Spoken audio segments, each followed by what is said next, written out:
bingi ate nga gavumenti oluusi ebibuusa amaaso era tusobodde okwogerako n'abamu waliwo bye batugambira. Ebisoomooza abasuubuzi b'omu katale k'Ekyengera bye basanga nga bakakalabya emirimu gyabwe. Bano bennyamivu olw'emisolo egibagerekebwa abakulembeze nga tebasoose kubeebuuzaako. Ebisoomooza nnyo emisolo gavumenti gy'etuteekako nga tesoose okutwebuuzaako. Bajja ne bateekako emisolo gy'ebipande ne bateekako emisolo ey'ensonga.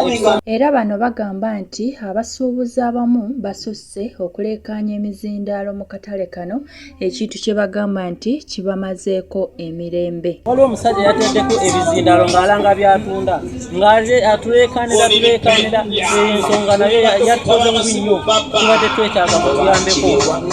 Ebyo ng'obitadde ku bbali, abasuubuzi bano bagamba nti empooza ebaggyibwako buli lunaku nnyingi nnyo ng'ate bayingiza kitono ddala nga n'ebbeeyi y'ebintu kwe basuubulira ebintu bino eri waggulu nnyo. Tugula mitwalo ejja kulinga n'emwangeese mukaaga ku 12 bakasima basigala bayonga.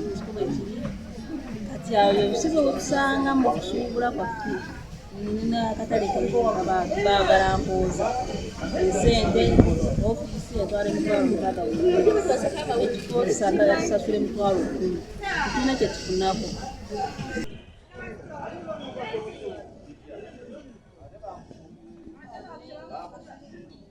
Ebyo bye bimu ebisoomooza abasuubuzi b'Ekyengera bye bafuna okuva wano mu katale kaabwe bye bagamba nti beetaaga okuba nga bayambibwako eri gavumenti.